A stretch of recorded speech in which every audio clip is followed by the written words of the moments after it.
Ah, lovers of fine entertainment and comedy chat. I've been expecting you. Mr. Bond and the stars of Skyfall will be joining us short... God, that's annoying. Let's start the show!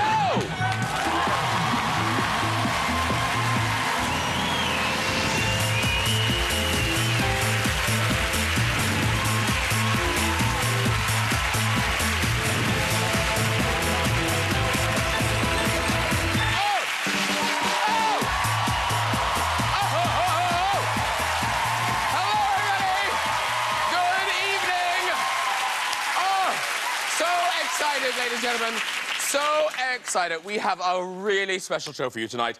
The stars of the new James Bond movie Skyfall are with us. Yes, they are. James Bond himself, Daniel Craig, is here.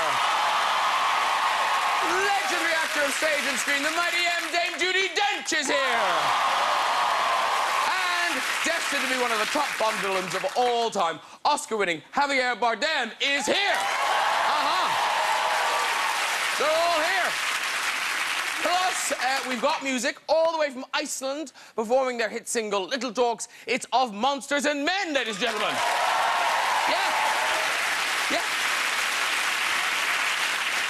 Now, Daniel Craig, ladies and gentlemen. Oh, so excited to have him on the show. Of course, he first caught our eyes in Casino Royale in the trunks, didn't he? Yeah.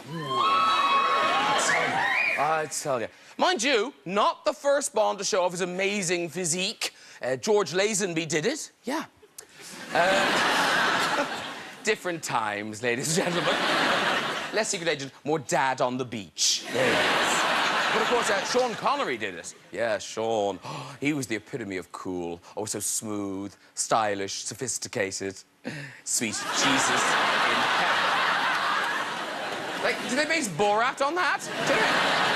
The most surprising thing about that picture is that Sean Connery hasn't had every copy of it destroyed. Of course, we must mention them, ladies and gentlemen, the glamorous Bond girls. Oh, we've loved them all, from Honey Rider to Pussy Galore to the very latest Bond girl, Sauerkraut. In his 3 movies as Bond, Daniel Craig has kissed a total of 5 women. 5? I've kissed more than that. Dear God. I'll tell you, though, the Bond who's kissed the most women is Roger Moore with 20. 20? I know. In the end, it got too much. He had to take Viagra just to get his eyebrow up. He did. I'm thrilled to have Hawaier Bardem on the show. Now, in Skyfall, he plays the part of Raul Silva, a platinum-haired, power-crazed man who wreaks havoc in London.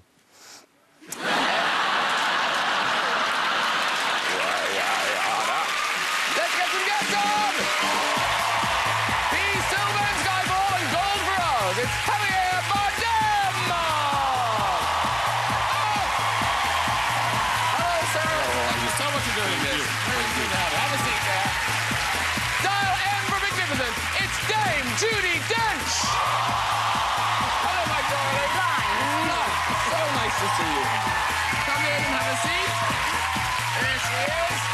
And prepare to be shaken and served. It is Mr. Daniel Craig.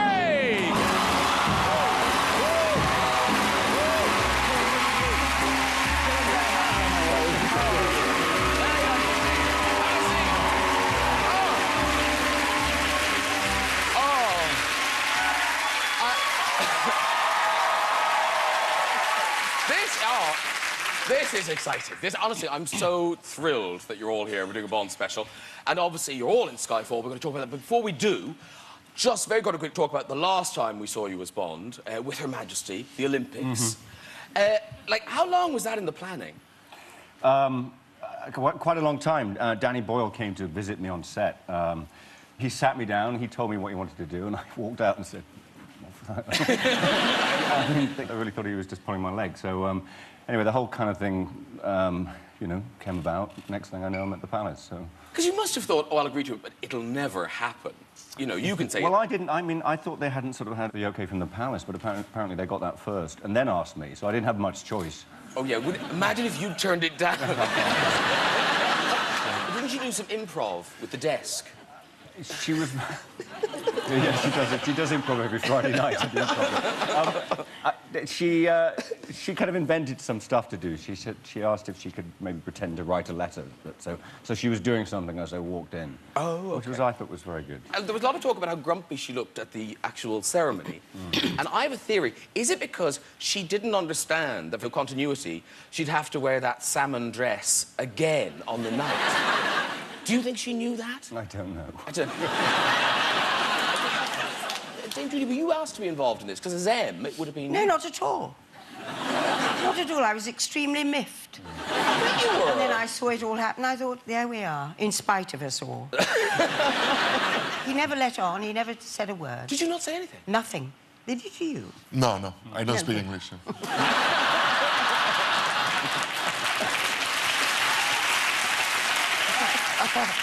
I'm laughing now.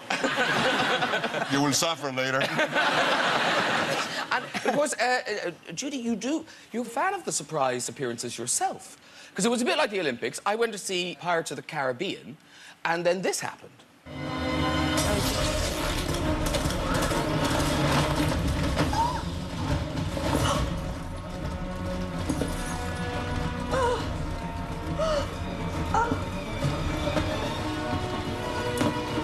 Is that it?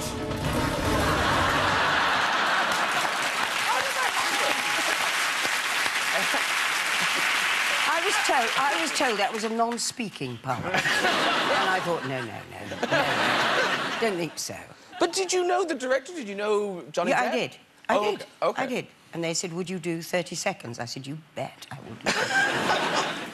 But also, this is... OK, one thing about cameos in movies, people do cameos in movies, but you've done sort of cameos on stage, haven't you? Was it Les Miserables that you... It was Les Miserables, yes. I was in All's Well That Ends Well at the... where was it? You know. Some theatre, the Lyric, right? or... The Lyric, no. Or the Gielgud. Yeah, the Gielgud, yeah. And I appeared... I'm so pleased you know. And I appeared at the beginning of Act 2, and then at the very end of Act 2. And after we'd been running, we'd already done it at Stratford, and we came and did it in London. And I thought, no. I have to do something else in Act 2 than just sit about and chat to people. So I thought, I know what I'll do. I'll go along and I'll appear in Les Mis. And I did. I got a costume, and I got out of my costume, raced along, and stood by, and I thought, I'll do the barricades. And I did the barricades, and they said, you get shot in this. So I said, OK. And they said, you'll hear the shoot, and then we'll come and help you off. I said, right. So the moment came, and I was shot, and I went, ah! And a man came on, he said, only in the arm.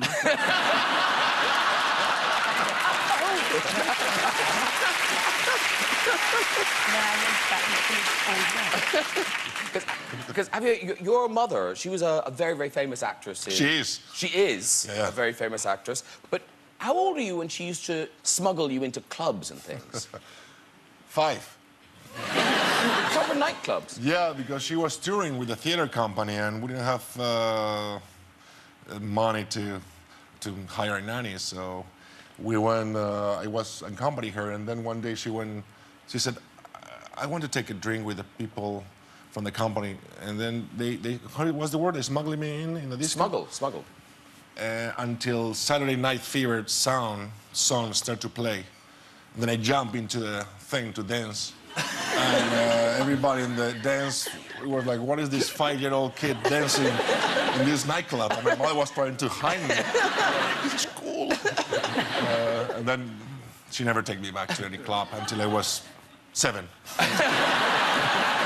And at 5, did you know all the moves to Saturday Night Fever? Of course I know, man. I grew. And a little bird tells me you still know all the moves to Saturday Night Fever. No, I don't know. No.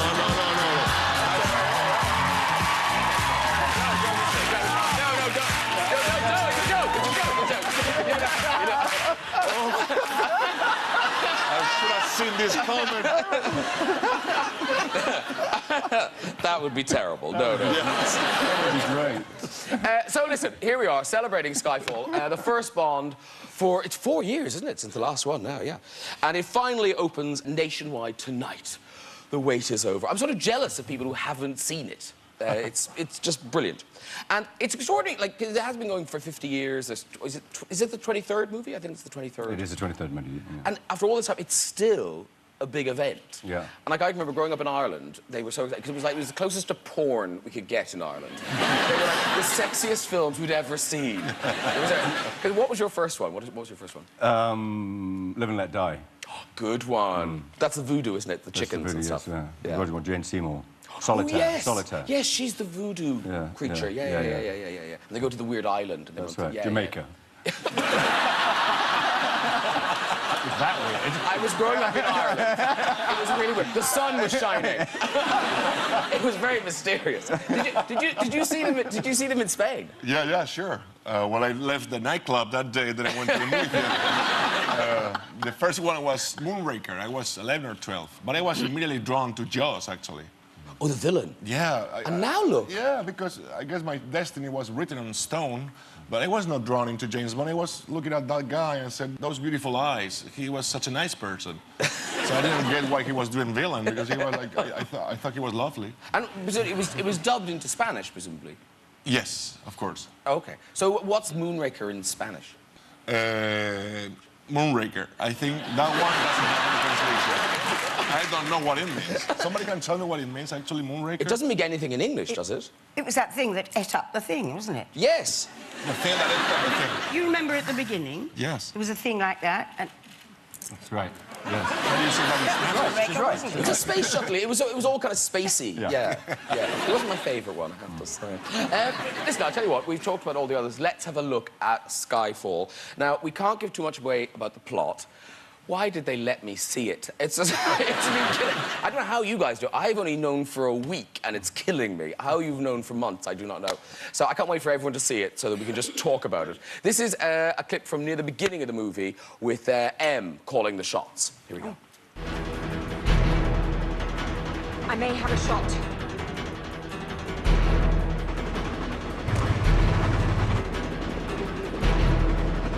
It's not clean. Repeat, I do not have a clean shot.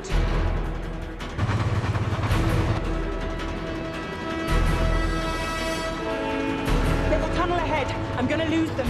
Can you get into a better position? Negative, there's no time. Take the shot. I say take the shot. I can't, I may hit Bond. Take the bloody shot.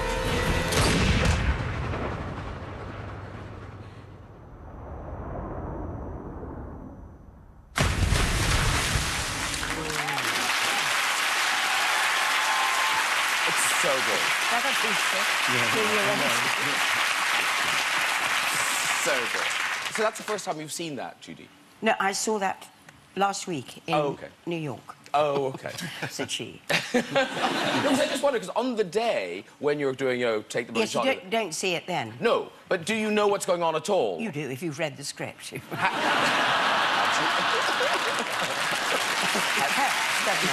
OK. Do you like those bits when you're in charge and you're kind of... Oh, you bet, you bet. I love keeping naughty boys in order. There's a lot of that. There really is. Now, Stop it, kids. And, were you intimidated joining? Because these guys are very established in the Bond franchise. Yeah, and I hear horrible things about them, and I didn't want to... Did you sort of have a moment on your first day? Yeah, my first day of shooting was the scene with both of them. Yeah, on the... Oh, no, in the yeah. Don't give too much away. No. But basically, they were both looking at me, and then I was... Judging. Saying the lines. Sneering. I realized that it was Judy and Daniel looking at me very like that, and then I realized it was M and James Bond looking at me, and I was in a crystal cell, and I realized that it was the Bond villain. I was doing a James Bond movie. Yeah. And then all my lines went off, and Sam, which he kind of knew, he came to me and laughing and said, "What happened?" So I just realized I'm the Bond villain. And then I start to try to get into the thing again. And I was doing the scene, and then I hear pam para pam pam pam para pam para pam pam. I go, what is that? And that was Judy's. Oh, that was Judy's cell phone.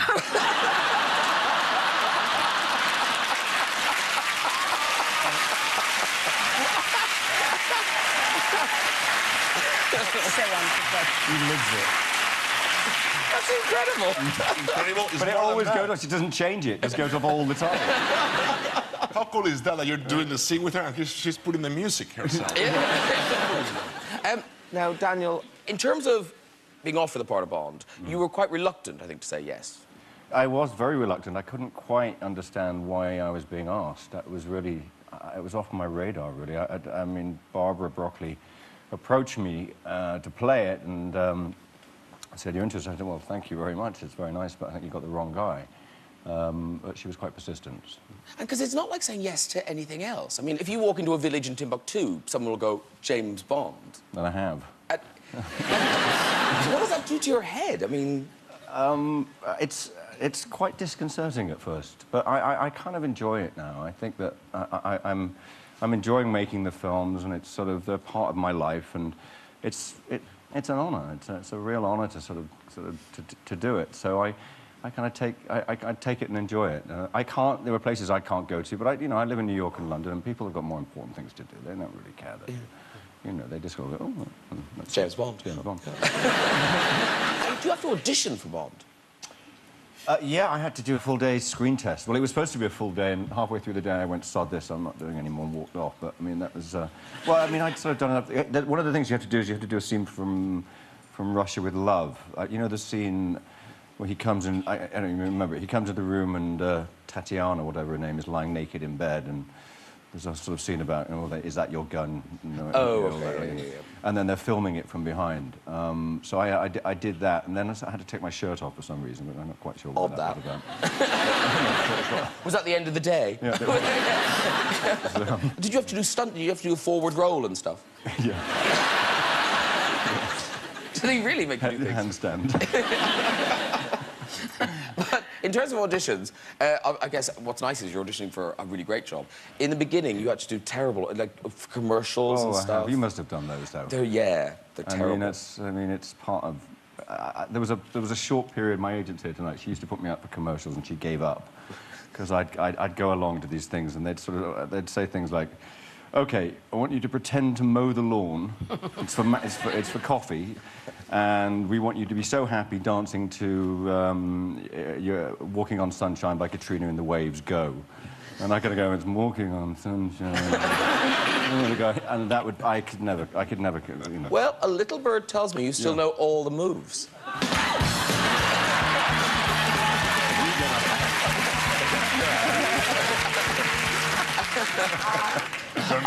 I jest. Now, it's very exciting. The other day, this is amazing, the amount of money you guys raised. There was that auction for various charities of all the Bond paraphernalia and Bond mementos. The Aston Martin sold for $241,000. This is the model. There's a little... that went for £61,000. I mean, it's amazing, the thing. A watch of yours, $157,000. And Dame Judy, you were in charge of one of the star lots, were you not? I was able... They said, "Would you bang the gavel on Daniel's pants?" I mean, you know, on... Yes. On the rocks. Yeah. Ow. Yes. For charity. And they were estimated, I think, between £3,000 and £5,000, and I think they went for £35,000. I got 44,000. Oh, 44? Yeah. Was it? Yeah. Oh, right. Slightly soiled. Missed it.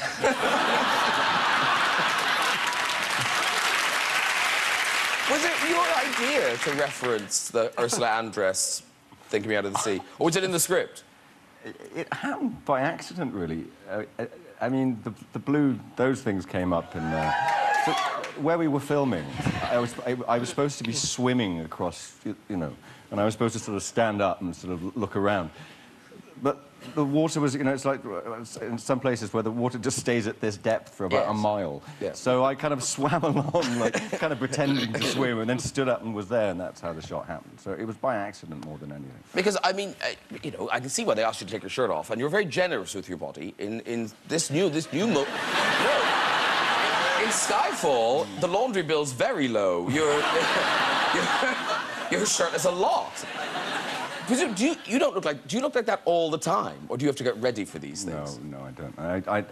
I start training about 6 months before we start shooting, and then continually. But what's lucky about it is that we plan out the sort of shirtless scenes quite carefully, so I can sort of decarb and do all that sort of really boring stuff. And then the rest of the time, I just eat and drink what I want and just try and stay in shape. To give you an idea of how much work it takes to look like Daniel does in the movies, we asked the audience if they happen to have any shots of themselves emerging from the waves. Sadly, some did. Actually, I say sadly. Now, the first one, rather... Where's Glenn? Where's Glenn? Now, look at Glenn. Now... was this a long time ago, this picture? Just saying. Look at Glenn. Look at that. Are you an actor, Glenn? Oh, look, he's getting a round of applause for his body. Wow. Are you an actor? No. What do you do? Lawyer. He's a lawyer. Beautiful lawyer. Look at him there. Where's Kerry Barnes? Where's Kerry? There's Kerry. Now, is Tom here? He is. Oh, you're Tom. Hello. Now, Tom, he took a lovely picture of himself. He liked the picture so much. Is this true, Kerry? Yeah. He gave it to you for Christmas in a frame. And where does he make you keep it? It's beside the bed so he can look at it when he's... All right, yes, Kerry, we understand. Well, there it is. That's...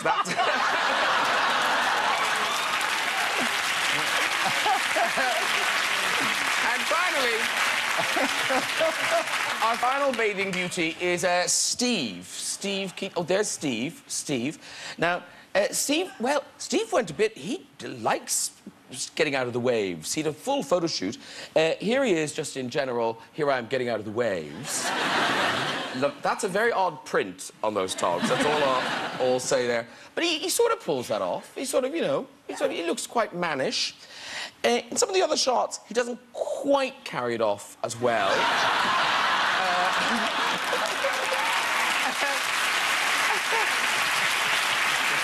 And then, it must have been a long day of shooting, and he just went model crazy. Oh, yeah. Oh, tiger. Beautiful. Well, the whole baby beauty. Very good. Now, Judy, the last time you were here, we tried to talk to you about Bond. You couldn't tell us anything about it because of all the secrecy. And so, like, how cloak and dagger is it? When you get the script, does someone sit with you while you read it and then take it away again? No, but it's kind of stamped all over each page with your name. Oh, so they know that it's your script? So they don't know if if somebody gets it, they know who to hammer. And I don't think I'm giving too much away. You do swear a bit in this film. Yeah, but that's that kind of person she is, a bit. Yeah. I mean, she's a woman holding a very important job in a man's world. I think she's allowed to swear a bit. But do you know that the British Board of Film Classification, they've got a thing called... Do they cut it, have they? No, they haven't. But they have a thing called the Dench factor, that they get more complaints about swearing if it's you. It's true. It is true. No, it's not. It is true. In Quantum of Solace, there was only one complaint for violence. There were 2 complaints because people thought they saw a flash of gentle, but it turned out to be a shadow. And all the rest of the complaints were for you swearing. A flash of gentle? Yes, quite. A flash... Of gentle? A genital. Oh. A flash of gentle. No, it was a lady's leg, and there was a bit of shadow at the top, and people thought... You know. Genital. Yeah. And now, M has an awful lot more to do in this movie. Yes. She does, yeah. I can say that, can't I? Yes, you can. Yes. Yeah, okay. Yeah. It's about time. Was it because... was it always going to happen, or was it because Sam Mendes came on board and he went... It's just about time. Yeah. She's usually just sitting in an office on the phone. But Judy might have quite liked that. No. Oh, I see, you want to get involved. They were all, you know, they were all away and in glamorous places, and I was kept in a shed at the back. But in this one, you do get out and about. You've got some big action sequences that you're involved in. Having wanted to do them, did you, in fact, enjoy them? Oh, you bet I enjoyed them. She's very good at them as well. Very I good. loved it. I had to go to Shed 19, and I can't possibly tell you what that was about, but I did do it. And I suppose one of the nice things about filming is you do get to do, you know, learn new skills, do different experiences. Like, Judy, didn't you had to learn how to smoke a spliff, didn't you? I did. In a film I've never seen. Called Rage? Called Rage, yes. And so I was required to do this, so they got a charming young man from university in. He said, this is what you do. What you do, right? Yes, wonderful. This is what you do, yes, fine. And then they gave me, for some reason, a tiny little revolver that was a lighter. Now, I had more trouble with the revolver as the lighter than I did about the thing, because I set my trousers alight. And because you're such a good actress, after you'd smoked your spliff, did you feel high? I'm not saying a word to you. It's worth asking. I don't know.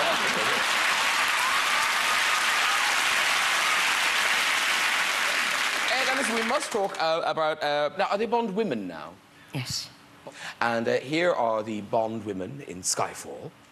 Now, that's Severine character, but her name is Bernice. Bernice. And then Eve is the other one. Naomi Harris. Very good. Now, were you ever asked to be a Bond girl back in the day? No. Just Only one. M. Only just the M? Just the M. Yeah. Now, lovely, lovely, and you know I adored Skyfall, but I felt you let us down a bit with the names. They're not classic Bond women names, I feel. They're sensible names that people might be called. You know, they were very good in the past. You know, was it Xenia Onatop? Xenia Onatop, wasn't it? Onatop. That's Xenia a great name. And, you know, and obviously Pussy Galore. And we discovered there's a formula for finding out what your Bond girl name would be. And what you do is you take your grandmother's maiden name. Do you know this? And your pet. No. And the first pet you've had. No, Oh, no, that's your porn star. That's your porn star name. That's your porn star name. What? This one is, it's your grandmother's maiden name for your surname, and then when you were a kid, the nickname you had for your genitals is your first one. So I would have been Winky Reynolds if I was a Bond girl. Judy, what would your Bond girl name be? Just leave it with me for a minute. Okay. Bond girl name? You know you want to tell us. I can see you want to tell us. Cock Hargreaves?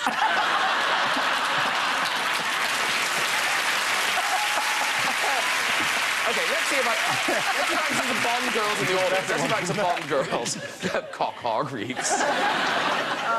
Yeah, Eve is better than that. Now, what would your Bond name be? It would be Binky Morrissey. Binky Morrissey? Binky Morrissey. That's adorable.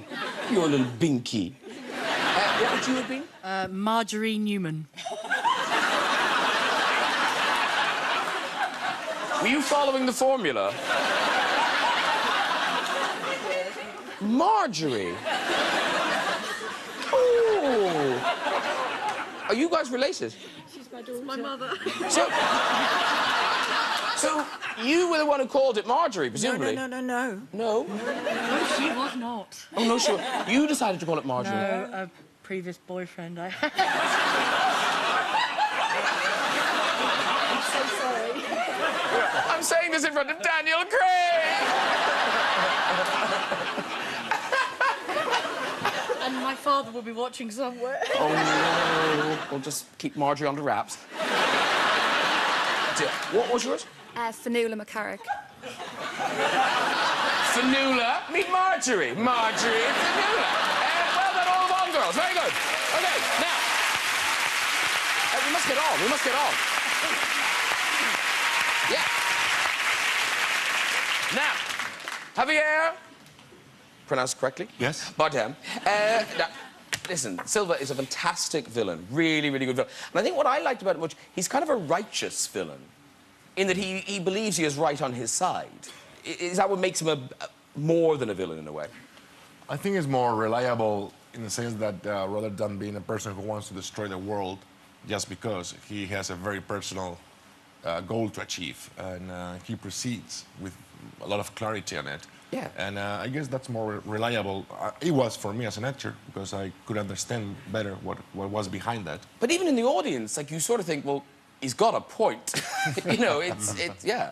And there's a brilliant sort of erotically charged scene between Silva and James Bond. Was that the way it was written, or did you just kind of decide to do it like that? No, it was written like that. It was written like that, and then He didn't encourage it, though. He fanned the flames. And we play with it, and we have fun with it. I mean, it's... No, they really do play with it and have fun with it. They really do. Now, you're quite the heartthrob. The ladies, you know, the ladies are very keen. Yeah. Marjorie's gagging.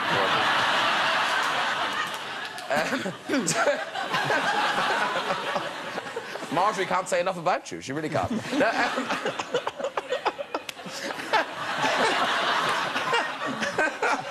But even Marjorie might be put off sometimes by...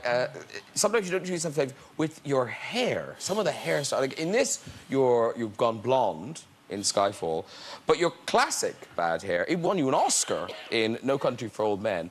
Now, I always assumed that was... It is genius.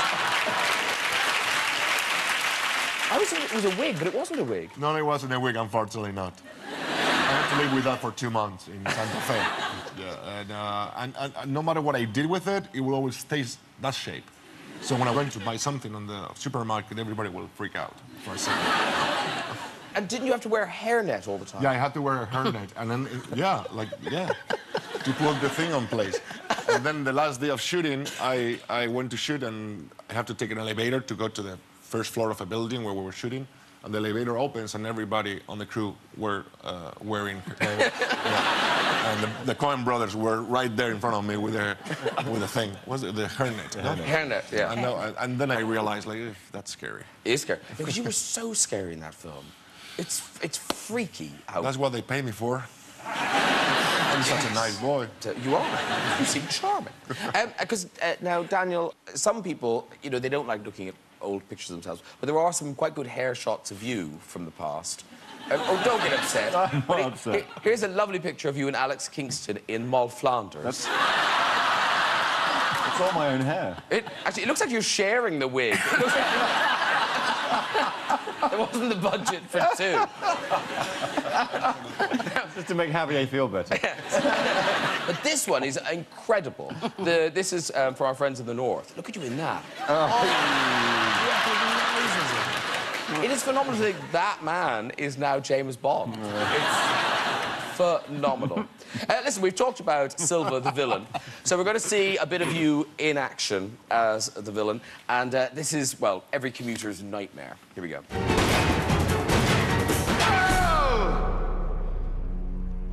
I won't miss next time, Mr. Silva. Not bad. Not bad, James, for a physical wreck. Why, thank you. You caught me. Now, here's your prize. The latest thing from my local toy store. It's called Radio.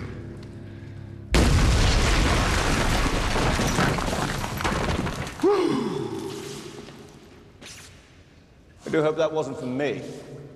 No, but that is.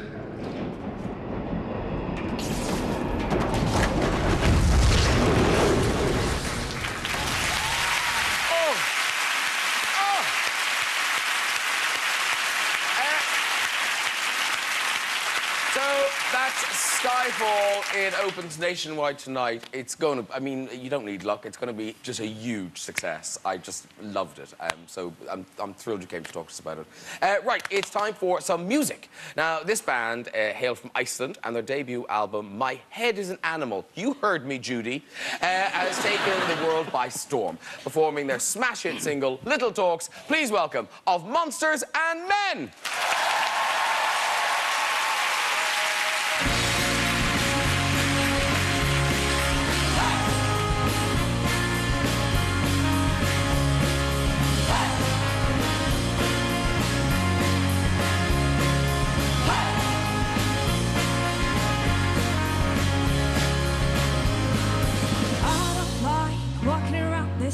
It's an empty house. So hold my hand, I'll walk with you, my dear.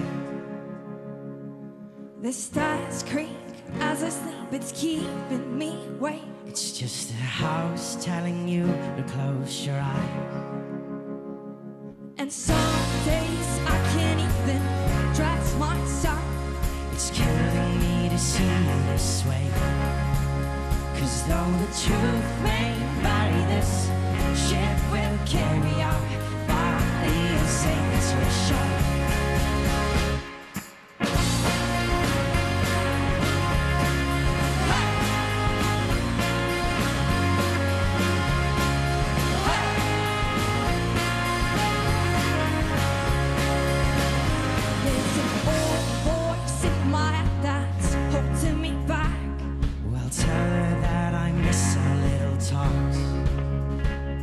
Soon it will be over and buried with our past.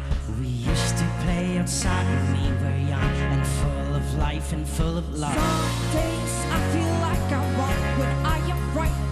Your mind is playing tricks on you, my dear. 'Cause though the truth may vary, this ship will carry our body safe to shore.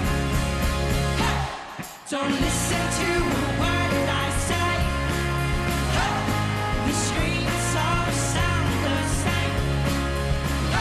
Though the truth may vary, this ship will carry our bodies safe to shore.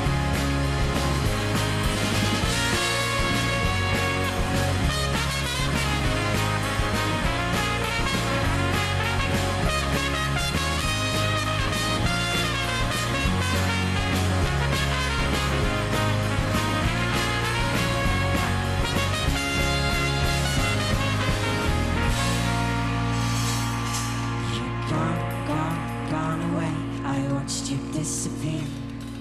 All this stuff is a ghost of you. Now we're torn apart. There's nothing we can do. Just let me go and meet again soon. Now wait for me. Please hang around. I'll see you when I fall asleep. Don't listen to a word I say. The screams all sound the same. Though the truth may vary, this ship will carry our bodies safe to shore. Don't listen to a word I say. The screams all sound the same. Though the truth may vary, this ship will carry our bodies safe to shore.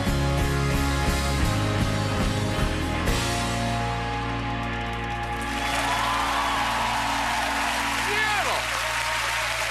Woo. Of Montes and Men, ladies and gentlemen. Beautiful. Come and join me, do. There you go. Excellent. Hello, sir. Hi. Have a seat, have a seat, have a seat. Hello, nice lady. Hello, sir. Come and sit down, do. Yeah. Squash up, squash up. Squash up. Very polite, nice Icelandic people. Lovely, lovely. Entente cordiale. We're not going far. All right. Your two names as well. Is it Nanna? Nanna, yeah. Nanna? Ragnar. There you are. Brynjar. Brynjar? No, Brynjar. Yeah. Javier? See? Now that single's out, the album's out, and the new single, is it Mountain Sound? Yes. When's that? When's out soon, isn't it? Yes. Very soon, probably. In the near future. In the near future. Keep an eye out. Yeah. So, before we go, we've just got time for a story or two in the red chair. So, let's see who's up first. Wow. Someone thought they might be on television. Yeah, that's not a buying milk frock, is it? Now, what's your name, nice lady? I'm Emma. Emma, lovely. And you look stunning. Did you make any of this? Did you design any of this? It's vintage. It's vintage. From the 80s. Old clothes. No, they were previously loved. So, off you go with your story. Okay, a few years ago I was a student, obviously, and I took advantage of the 2-for-1 deal in the local cafe, so I had really cheap tacky burger. Then I went out to the library, and it was exam time, so the library was packed to the brim. Yes. Then I spotted a guy across from me who was in my class. I'd fancied him the whole 3 years at university. Then I had my headphones on really loud, and out over the headphones, I did the loudest fart in the world. Then the guy looked at me along with 300 other people. I was so embarrassed, and not to mention that he was in my year class the whole following year, and I never got in a bout with him. So. I've got a boyfriend now, so it's fine. And he's in the audience.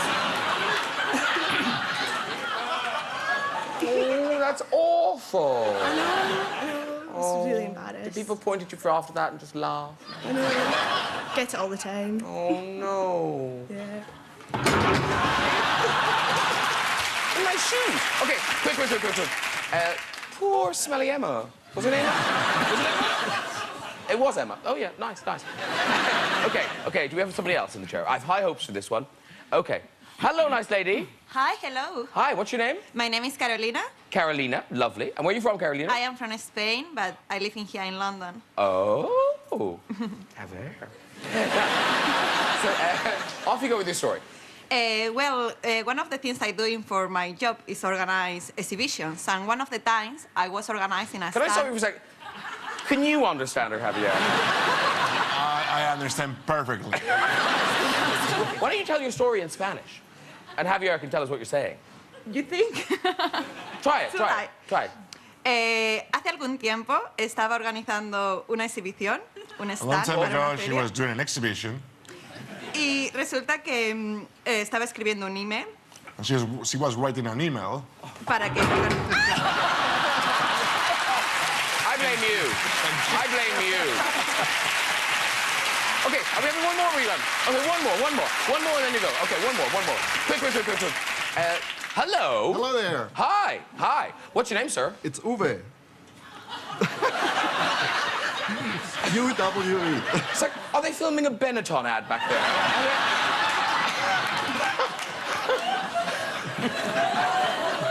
Where are you from? From California.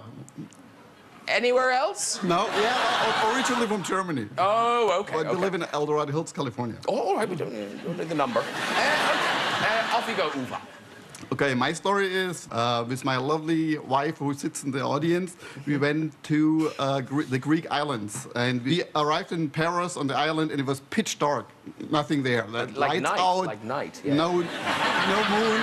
We couldn't see a thing, so we stumbled down the pier. We couldn't even see the hands in front of our face, and ended up in some sandy area. We felt and said, "Oh, cool, romantic on the beach. We're gonna sleep there tonight, and wake up tomorrow morning. It's gonna be all romantic for us."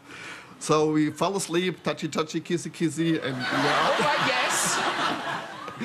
And so next morning we heard voices around us and people walking. So we crawled out of our sleeping bags, and we saw all those people standing there. So we actually noticed that we walked into the town, ended up in the marketplace, in the park there, and we slept in a sandbox of a children's play area. That's quite a sweet story. You can walk. Go. Right, that's it. Well done, everyone. If you'd like to join us on the show and have a go in the red chair, you can just contact us via our website at this very address. Huge thanks to all my guests tonight of Monsters and Men, ladies and gentlemen. Hawker, Bardem, Dame Judy Dench, and Mr. Daniel Craig. Join me next week with comedian Paula Grady, dancer and Strictly Judge Darcy Bussell, and musical superstar Robbie Williams. I'll see you then. Good night, everyone. Bye-bye.